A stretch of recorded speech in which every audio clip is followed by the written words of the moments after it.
Welcome to Democratic Television, a program of the Santa Clara County Democratic Party that brings insights, perspectives, and attitudes of our always thoughtful Democratic guests.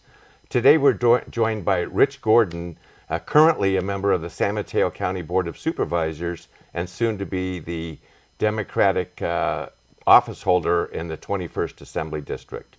Rich, thanks for joining us on Democratic Television. Steve, glad to be here. Thank you. You are running in an area that straddles two counties, San Mateo County and Santa Clara County. Pretty soon we're going to talk about that, but right now let's get to know Rich Gordon a little bit. Where'd you grow up? Where are you from? Interesting hobbies? Well, I'm a fourth generation Californian.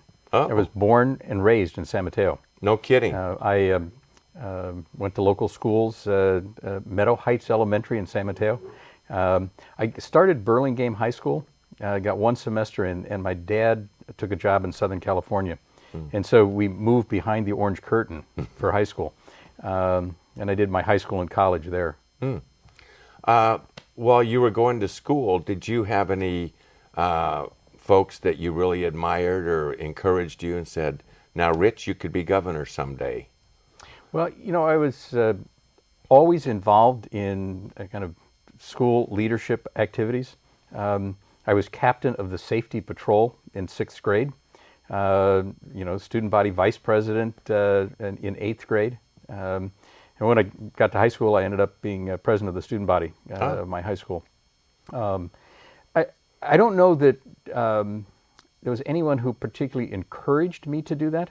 I think the area where I really got some encouragement and there was some role modeling for kind of what I think my life has been about, and that's really about community service, and maybe we can talk about that a little bit in a minute, but I come from a family where serving others was a really strong value.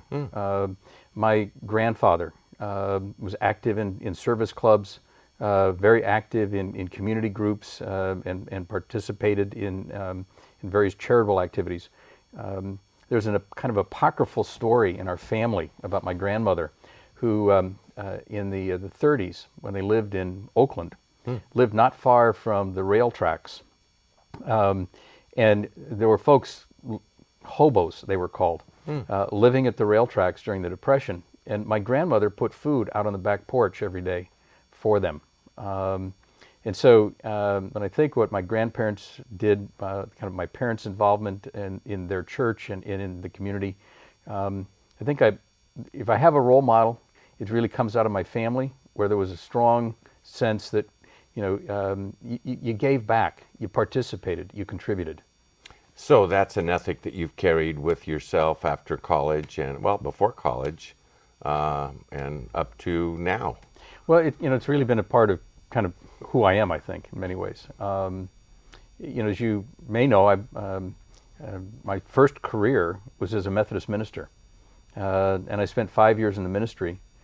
My last assignment with the church, I was in Chicago, and I was doing a street ministry with homeless youth. Oh. And I absolutely fell in love with the work. I just felt like I'd really found my calling. And so when the bishop called me up on the phone and said, Rich, come home to California. I've got a church in the suburbs. You can preach on Sunday. I contrasted that with the work I was doing with these young people. And I said, I need to keep working with these young people. That's where I need to be. And I moved home to San Mateo County in 1976. I started a nonprofit agency. It was called Youth and Family Assistance. And ran that until I got elected to the Board of Supervisors. So that was really born of your experience in Chicago, in the streets of Chicago. Yeah, absolutely. Well, gee whiz, you were a minister for a while, and then you ran a nonprofit. Tell me more about the nonprofit and what were some of the achievements that the organization had? Well, we operated residential programs for young people, primarily kids who'd been victims of abuse. Who couldn't live at home and needed some structured place to live and needed care and attention. We opened a teen health clinic so that young people could have access to medical care in a confidential manner. And we also opened a restaurant in downtown Redwood City that was a job training center for young people. Oh. And Folks who have gone through that program have actually ended up being some great chefs.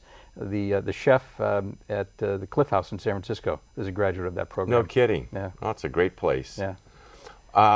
Were there other programs like that that you emulated and thought, I think they do a great job, I want to bring that to Redwood City, San Mateo County, or? Well, certainly. I mean, the restaurant was not a novel idea. Delancey Street in San Francisco has had a very successful restaurant operation and been entrepreneurial in their approach. And that was part of what we were looking to try to figure out how to do, is how to come at this in a different way. And I think one of the hallmarks of my work in the nonprofit is that we tried to think outside of the box.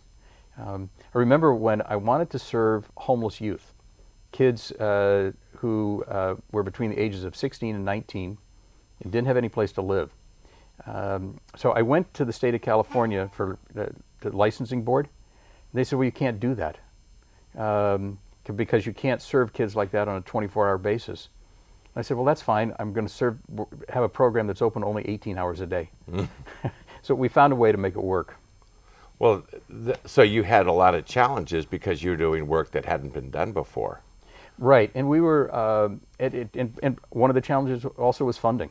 Well, exactly, because if you have a facility that's open 18 hours, 24 hours, you can have shifts of people that have to be paid for, and rent to pay, and meals and all. Well, I like to say that this community-based organization, which was called a nonprofit, I like to say that nonprofit was the tax status and not necessarily our business model. I mean, when I left in 1997 to go to the Board of Supervisors, we had 60 employees, 10 different programs, a $6 million budget. Wow. So it was not a small business. It was a fairly significant operation. Did you feel like you were able to touch kids, that you were able to turn the majority of kids that came your way around? And yeah, we did. We tracked that. We kept kind of following results to see how young people did. It also helped us improve our program. I mean, if you know you kind of monitor the outcome, right, you can adjust how you're delivering the service. A lesson I think government could well learn. But there were success stories, young people whose lives turned around, very kind of positive outcomes. Did you find that the courts referred more and more young people to your programs, which is a sign of success and actually a big responsibility? Well, it was interesting. Not only did the courts refer, but in several cases, we had the local government, the county government, come to us and say, we'd like you to take this on. We took on the suicide prevention activities for the county. And at one point, because we had the 24-hour telephone line, and even though we were primarily working with youth, they said, well, it would be cost effective if you also managed the elder abuse line. So we delivered that service also.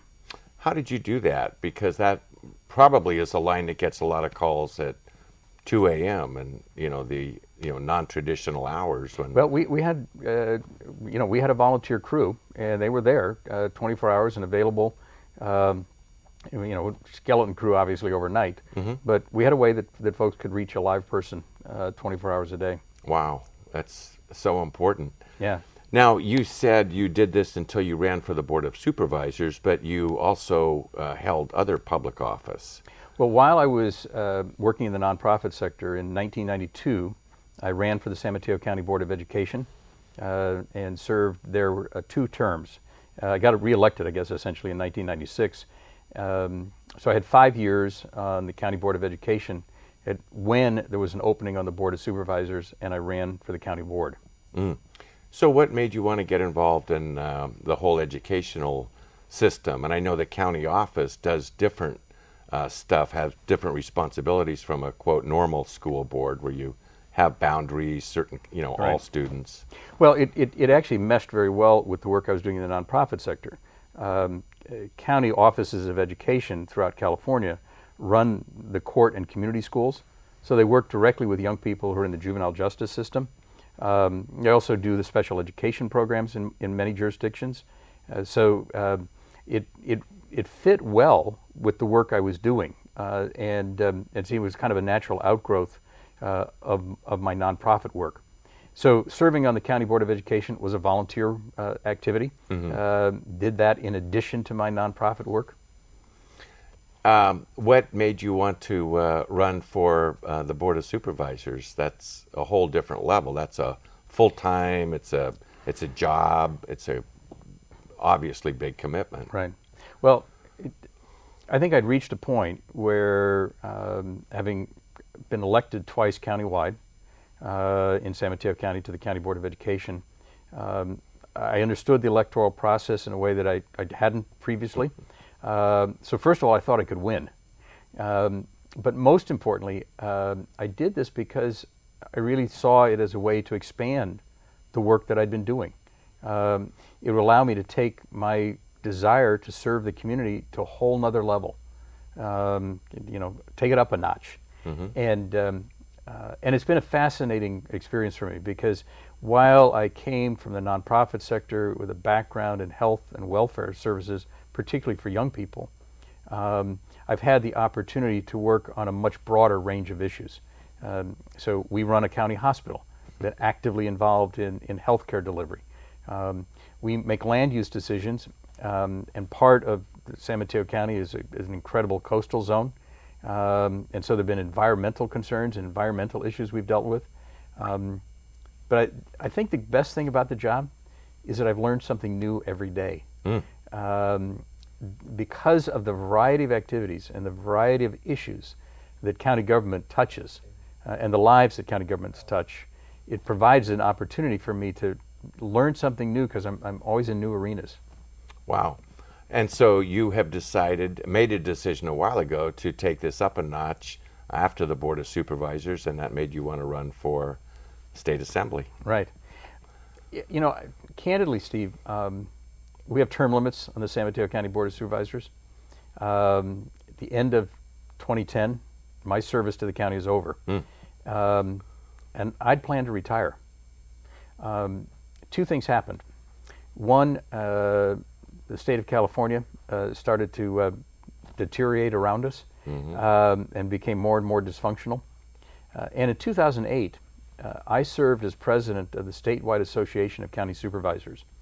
And when my service ended, I had county supervisors from across the state of California, Republicans and Democrats, come to me and say, "We need you to run for the assembly." No kidding. And it was their encouragement that got me to think about it again. Oh, that's great. We're going to take a break right now. When we come back, we'll talk a little bit more about next steps. Great. Great. We'll be right back. Hello, my name is Clark Williams, and I'm Vice Chair of the Santa Clara County Democratic Party. I'm a lifetime Democratic activist, but there are not enough of us, and I know you're out there, and we need you to join me. I'm also a father, and I'm teaching my 6-year-old daughter to also become a Democratic activist. She needs some friends to join us too. So if you're out there and you've got kids and you're looking for something fun to do on a weekend, we really need you to come join us in helping elect Democrats in 2010. To find us or to learn more, contact area code 408-445-9500. Or you can also find us on the web at www.sccdp.org. I hope to see you soon on the campaign trail.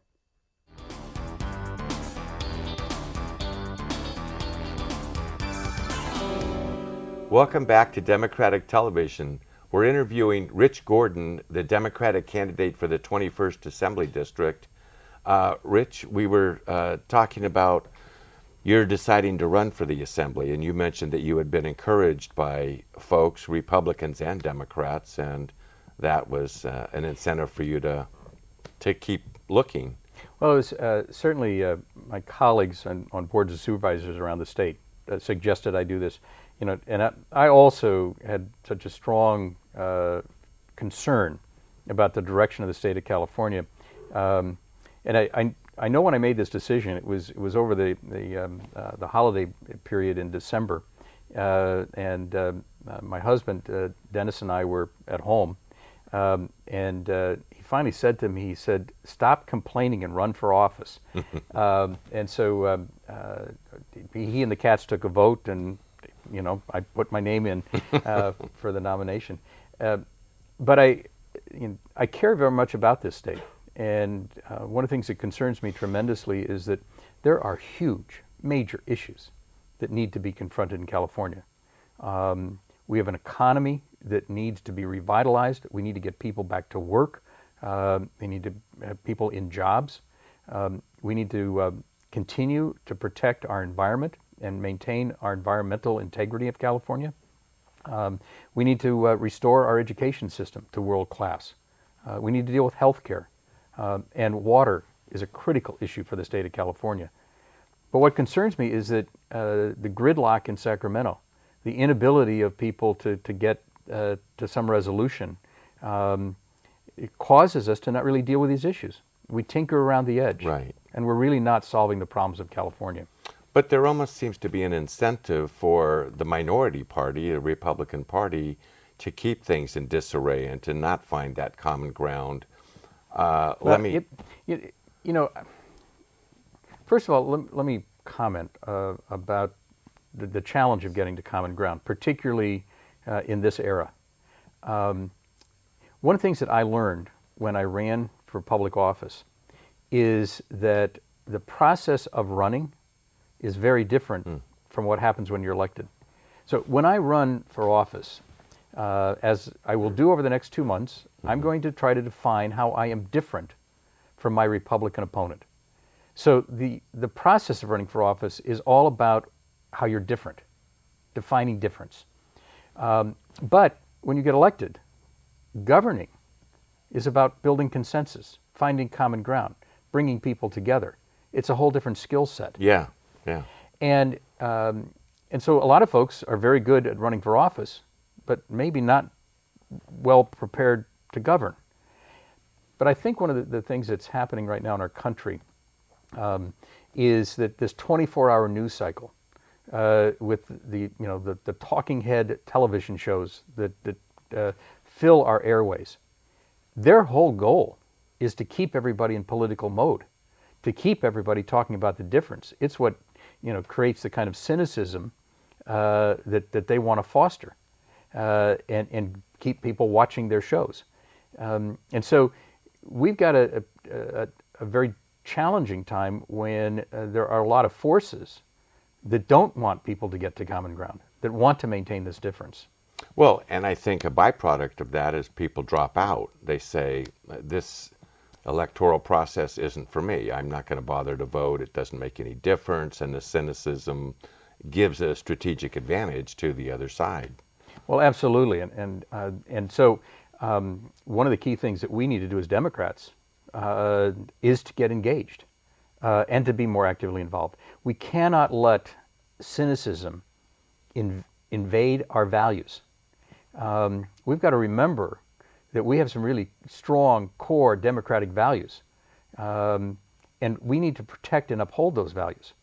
And so the work that we do as Democrats, particularly in this election cycle here in California, is going to be critical. It will determine whether or not the values that we hold can prevail. We are a majority party in this state, and we ought to win the electoral seats this year across the state. But it will take work, and we can't have people sitting on the sidelines. We need people engaged. Well, we see that our candidates are vastly underfunded relative to the Republican candidate for governor, for U.S. senator, and I think that's going to be hard to overcome. We need people that can bring people out, that says, I give a damn. Well, I think that the way we overcome the monetary advantage is for Democrats to do the way we always do. It's good old traditional grassroots work, and we need more of that. Well, and so I have a responsibility as an activist Democrat. I think you have a responsibility as a candidate that needs that energy to propel you to office, and others, so you have a team that you can work with.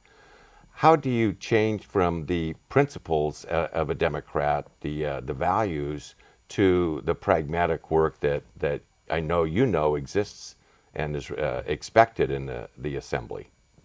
Well, I think I don't think you have to give up your values or your principles. And in fact, I think that one of the things that has been somewhat problematic is that at times Democrats have caved too soon in the state legislature. So I think that you hold to your values and you talk about those values and you be clear about them to folks. You do that while you're striving to move people towards what's best for California. But it really comes down in many cases to votes. And unfortunately, the other party has had leadership that have caused folks to take vows not to ever raise taxes or do things that prevent the kind of discussion that I think you need to get to results, to get the state functioning again. Right. So I think that one of the things that need to be clear about is that to the extent that folks have taken these pledges, and particularly on the Republican side, it does make it very difficult for us to move. The other thing is that we have got to change in California the 2/3 requirement to pass a budget. We're going to have an opportunity this fall. We need to embrace that opportunity and make sure that we grab it. Because one of the things that has happened in California is that the minority has been able to rule this state by controlling the budget process. We need to get back to a simple majority so that the majority values can be reflected in our budget.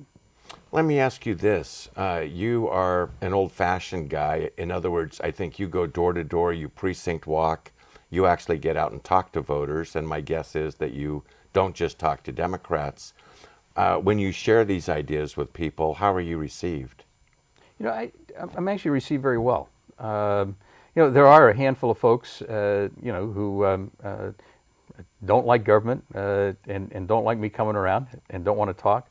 But I find that people really respond if you give them, a candid description of the problem and the challenges that we face, and let them know that we have to do something about this. So you feel like you'll be able to go to Sacramento, because I'm going to bet that you're going to win. I hope you feel somewhat that confident.